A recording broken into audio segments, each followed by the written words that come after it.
Welcome to future education. সবাইকে future এডুকেশনে স্বাগত জানাই। আজ আমরা ক্লাস একাদশ শ্রেণীর সেমিস্টার ওয়ানের গ্রুপ এর ইউনিট ওয়ানের সাব ইউনিট ওয়ান থেকে শিক্ষার পরিধি, সংকীর্ণ অর্থে শিক্ষা ও ব্যাপক অর্থে শিক্ষা নিয়ে আলোচনা করব। প্রথম আমরা শিক্ষার পরিধি আলোচনা করব। যে শিক্ষার পরিধি বলতে শিক্ষাটা কত দূর অবধি ছড়িয়ে ছিটিয়ে রয়েছে সেটা আমরা জানব, অর্থাৎ শিক্ষার পরিধি ইংরেজি হচ্ছে স্কোপ অফ এডুকেশন।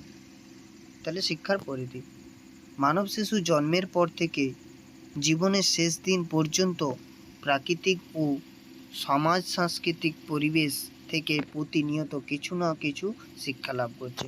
তাহলে কি করছে, একটা শিশু জন্মের পর থেকে সে কি না প্রতিনিয়ত প্রাকৃতিক ও সামাজিক সংস্কৃতি থেকে কিছু না প্রকৃতি ও সমাজ থেকে কিছু না কিছু সে শিখছে। তাই হচ্ছে শিক্ষাই জীবন সমার্থক। শিশু তার সমস্ত জীবন ধরেই বিচিত্র অভিজ্ঞতা সঞ্চয় করে। শিশু কি করে না, জন্ম থেকে মৃত্যুর আগের মুহূর্ত পর্যন্ত কিছু না কিছু সে কি করে, অভিজ্ঞতা গ্রহণ করে। তাই শিক্ষার পরিধি বা বিষয়বস্তুটা সীমাটা নির্ণয় করা খুবই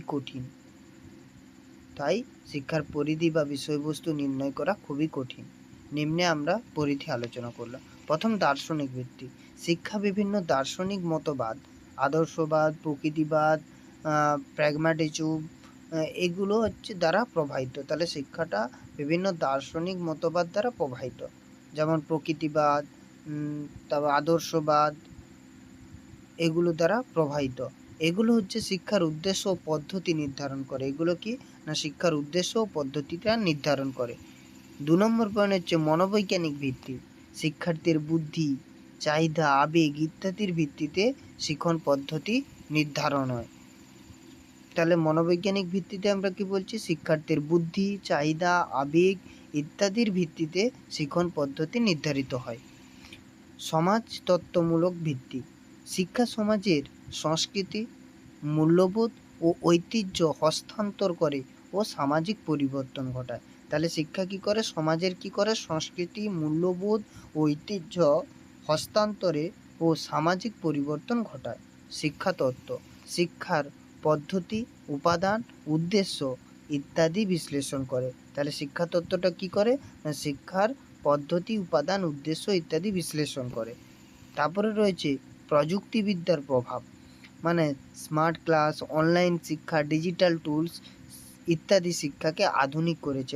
কি বলছে, প্রযুক্তির প্রভাব। প্রযুক্তির ফলে শিক্ষা ব্যবস্থাটা আরও উন্নতি হয়েছে, আরও বিস্তার লাভ করেছে। স্মার্ট ক্লাস, অনলাইন শিক্ষা, ডিজিটাল টুলস ইত্যাদি।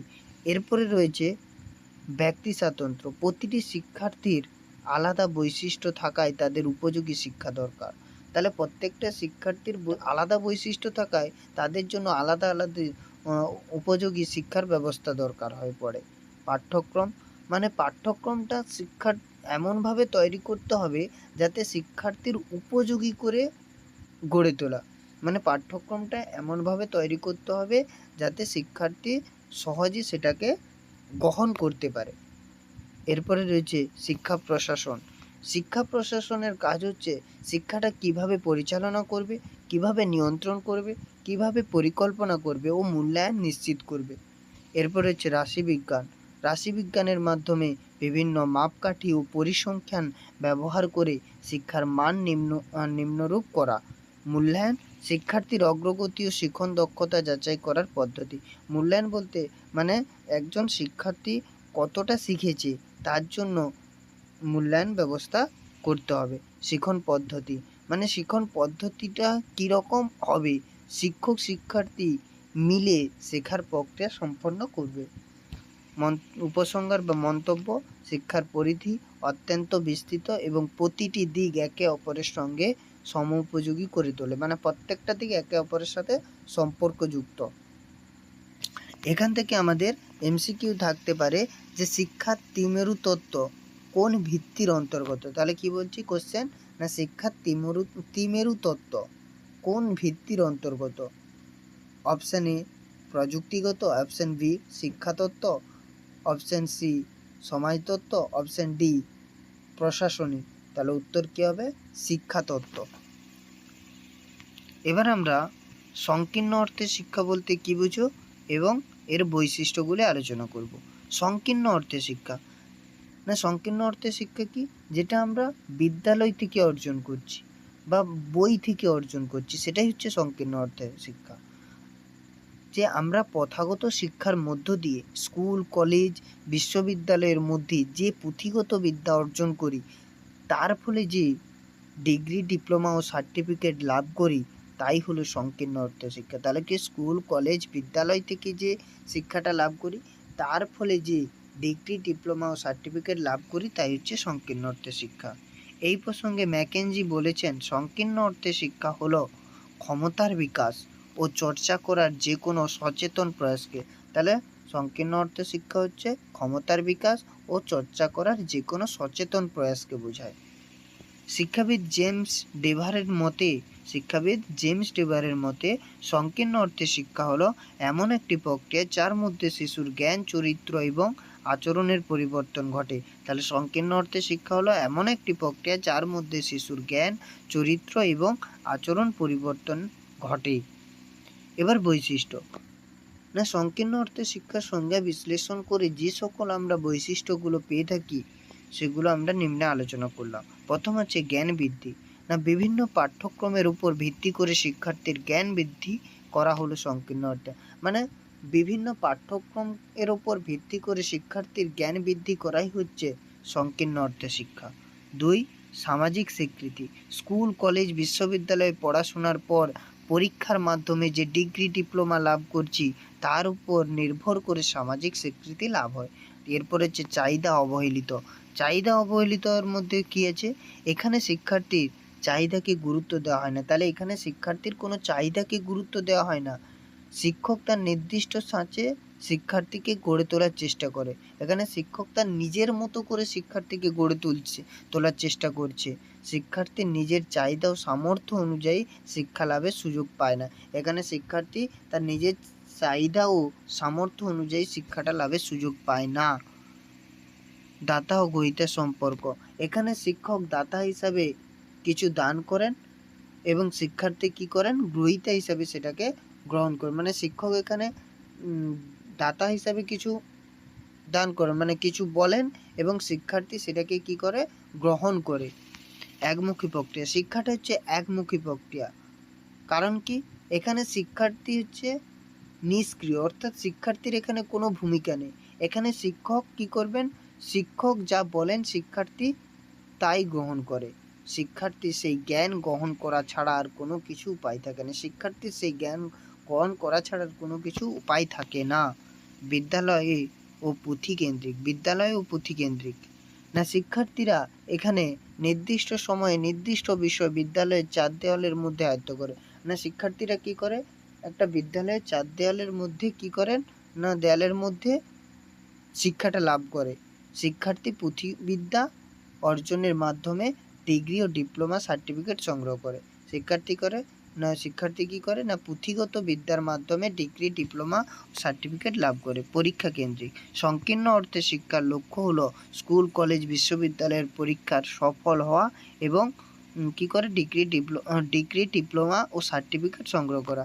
পরীক্ষা কেন্দ্রিক বলতে বোঝাচ্ছে শিক্ষার্থীরা বিদ্যালয় ও কলেজ থেকে কি করে? পরীক্ষায় সফল হয়ে সেখান থেকে ডিগ্রি, ডিপ্লোমা ও সার্টিফিকেট সংগ্রহ করে। অপরিবর্তনীয় ও গতিহীন। সমাজের পরিবর্তনের সঙ্গে সঙ্গতি রেখে এটি পরিবর্তনশীল নয়। সমাজের পরিবর্তনের সঙ্গে সঙ্গতি রেখে এটি পরিবর্তনশীল নয়। অপরিবর্তনীয় ও গতিহীন শিক্ষা বাস্তব পরিস্থিতিতে শিক্ষার্থীর সমস্যার সমাধানে ব্যর্থ হয়। মন্তব্য। উপরোক্ত আলোচনার পরিপ্রেক্ষিতে বলতে পারি যে সংকীর্ণ অর্থে শিক্ষা হলো শিক্ষার্থীর চাহিদা, সামর্থ্য, আগ্রহ, শিক্ষক শিক্ষার্থীর মধ্যে দাতা গ্রহীতা সম্পর্কের ভিত্তিতে জ্ঞান সঞ্চার হলো সংকীর্ণ অর্থে শিক্ষা। এই সংকীর্ণ অর্থে শিক্ষা থেকে কীরকম কোশ্চেন আসতে পারে? প্রথম কোশ্চেন বলছি, স্বর্ণথলের তত্ত্বের ধারণাটি সম্পর্কযুক্ত হলো। তাহলে স্বর্ণথলের তত্ত্বের ধারণাটির সম্পর্কযুক্ত হলো ব্যাপক অর্থে শিক্ষা বিজ্ঞান নির্ভর শিক্ষা, সংকীর্ণ অর্থে শিক্ষা, জীবনব্যাপী শিক্ষা। উত্তর কি হবে না সংকীর্ণ অর্থে শিক্ষা। আর কি রকম কোশ্চেন, দাতা ও গ্রহীতার সম্পর্ক হলো ড্যাশ শিক্ষার বৈশিষ্ট্য। দাতা ও গ্রহীতার সম্পর্ক হলো ড্যাশ শিক্ষার বৈশিষ্ট্য। অপশন সংকীর্ণ অর্থে শিক্ষা, ব্যাপক অর্থে শিক্ষা, বিজ্ঞান নির্ভর শিক্ষা, ব্যক্তি তান্ত্রিক। তাহলে উত্তর কি হবে সংকীর্ণ অর্থে শিক্ষা। এবার আমরা ব্যাপক অর্থে শিক্ষা নিয়ে আলোচনা করব। ব্যাপক অর্থে শিক্ষা বলতে কি বোঝো, এর বৈশিষ্ট্যগুলি আলোচনা করো। ব্যাপক অর্থে শিক্ষা, ব্যাপক অর্থে শিক্ষা বলতে যেটা আমরা জন্ম থেকে শুরু করে মৃত্যুর আগে পর্যন্ত শিখছি।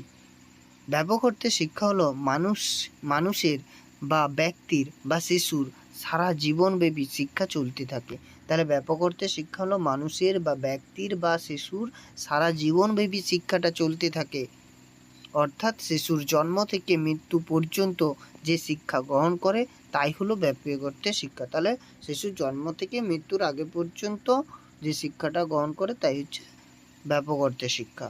শিক্ষাবিদ রেমন্ডের মতে, শিক্ষাবিদকে রেমন্ডের মতে কি, ব্যাপক অর্থে শিক্ষা হলো শিশু শৈশব থেকে পূর্ণ স্তর পর্যন্ত, তাহলে শিশুর শৈশব থেকে পূর্ণ স্তর পর্যন্ত একই বিকাশ প্রক্রিয়া। তাহলে শৈশব থেকে পূর্ণ স্তর পর্যন্ত একই বিকাশ প্রক্রিয়া, যার সাহায্যে মানুষ প্রাকৃতিক ও সাংস্কৃতিক পরিবেশের সঙ্গে সঙ্গতি বিধানে সক্ষম হয়। এরপর হচ্ছে শিক্ষাবিদ ম্যাকেঞ্জি বলেছেন, শিক্ষা হলো এমন একটি প্রক্রিয়া যা সারা জীবনব্যাপী চলতে থাকে এবং প্রায় প্রত্যেকটি অভিজ্ঞতা দ্বারা তার উত্তরণ ঘটে। এরপর হচ্ছে বৈশিষ্ট্য, ব্যাপক অর্থে শিক্ষার সংজ্ঞা বিশ্লেষণ করে যে সকল বৈশিষ্ট্যগুলো আমরা পাই সেগুলো হচ্ছে জীবনব্যাপী প্রক্রিয়া। প্রথম কি জীবনব্যাপী, শিশুর জন্মের পর থেকে এই শিক্ষাটা শুরু হয়। তাহলে শিশুর জন্মের পর থেকে এই শিক্ষাটা শুরু হয় এবং মৃত্যুর আগে পর্যন্ত এই শিক্ষা চলতে থাকে। তাহলে শিশুর জন্মের পর থেকে এই শিক্ষাটা শুরু হয় এবং মৃত্যুর আগে পর্যন্ত এই শিক্ষাটা চলতে থাকে। এই কারণে বলা হয় যতদিন বাঁচি ততদিনই শিখি। তাহলে এই কারণে আমরা বলছি কি যতদিন বাঁচছি ততদিনই আমরা শিখছি। এই প্রসঙ্গে শিক্ষাবিদ লর্ড যে বলেছেন শিক্ষাই জীবন, জীবনই শিক্ষা। তাহলে এই প্রসঙ্গে শিক্ষাবিদ লর্ড যে বলেছেন শিক্ষাই জীবন এবং জীবনই শিক্ষা। সঙ্গতি, দ্বিতীয় পয়েন্ট হচ্ছে সঙ্গতি বিধানের প্রক্রিয়া। সব স্তরের পরিবেশের সঙ্গে সঙ্গতি বিধান করতে সাহায্য করে ব্যাপক অর্থে। তাহলে সব স্তরের পরিবেশের সঙ্গে সঙ্গতি বিধান করতে সাহায্য করে এই ব্যাপক অর্থে শিক্ষা। 3 নম্বর পয়েন্ট হচ্ছে দ্বিমুখী প্রক্রিয়া। শিক্ষক ও শিক্ষার্থীর দুজনের মধ্যে মিথস্ক্রিয়া বা কথোপকথনের মধ্য দিয়েই শিক্ষার বিকাশ ঘটে। তাহলে শিক্ষক ও শিক্ষার্থী দুজনের মধ্যে মিথস্ক্রিয়ার বা কথোপকথনের মধ্য দিয়েই শিক্ষার বিকাশ ঘটে। দ্বিমুখী প্রক্রিয়া মানে শিক্ষক ও শিক্ষার্থী দুজনের কথোপকথনের মাধ্যমে শিক্ষাটা সংগঠিত হয়। সামাজিকীকরণ, মানুষ সামাজিক জীব, তাকে সর্বদা সমাজের রীতিনীতি, প্রথা ও আচার আচরণ সব কিছুই মেনে চলতে হয়। ব্যাপক অর্থে শিক্ষা প্রত্যেকটি শিশু বা ব্যক্তির সামাজিকীকরণে সাহায্য করে। তাহলে কি বলছে, মানুষ সামাজিক জীব, তাকে সর্বদা কী করতে হয়, সমাজের রীতিনীতি, আচরণ, তারপর হচ্ছে প্রথা সব কিছুই তাকে মেনে চলতে হয়। ব্যাপক অর্থে শিক্ষা হচ্ছে শিক্ষা হচ্ছে প্রত্যেকটি শিশুকে বা ব্যক্তির সামাজিকীকরণে সাহায্য করে। 5 নম্বর পয়েন্ট হচ্ছে সর্বাঙ্গীন বিকাশ সাধনের প্রক্রিয়া। সর্বাঙ্গীন বিকাশ সাধনের প্রক্রিয়া, ব্যাপক অর্থে শিক্ষা হলো দেহ, মন ও আত্মার সর্বাঙ্গীন বিকাশ সাধন। তাহলে ব্যক্তির দেহ, মন ও আত্মার সর্বাঙ্গীন বিকাশ সাধনের প্রক্রিয়া।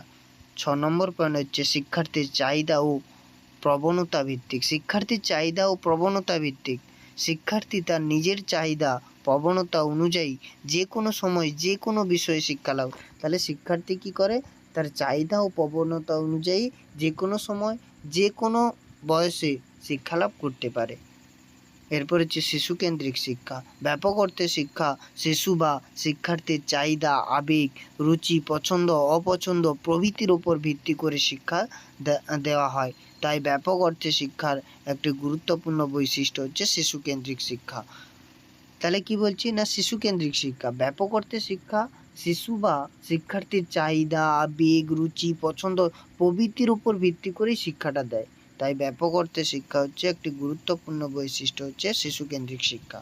সমস্যা সমাধানের প্রক্রিয়া: যে কোনো বাস্তব পরিস্থিতিতে সক্রিয় অংশগ্রহণের মাধ্যমে ব্যক্তি তার জীবনে চলার পথে নানানবিধ সমস্যার সমাধান করে থাকে। তাহলে কি ব্যক্তি তার জীবনে চলার পথে যে কোনো সমস্যার সমাধান সহজে করতে পারে।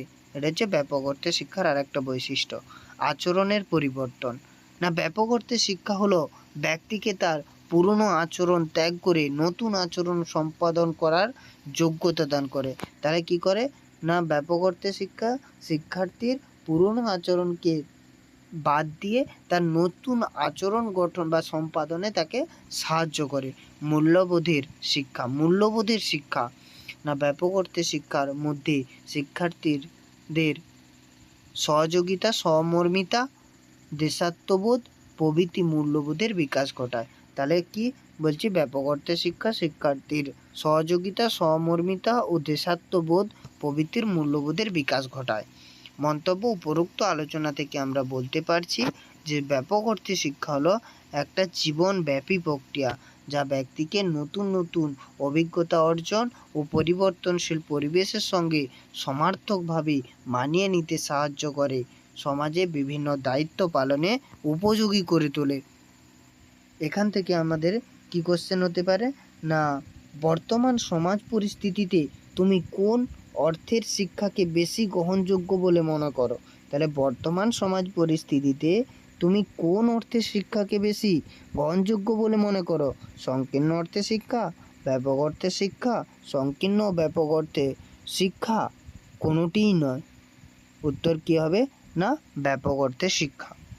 পরবর্তী ক্লাসে আমরা এই সাব ইউনিট 1-এর MCQ নিয়ে আলোচনা করব।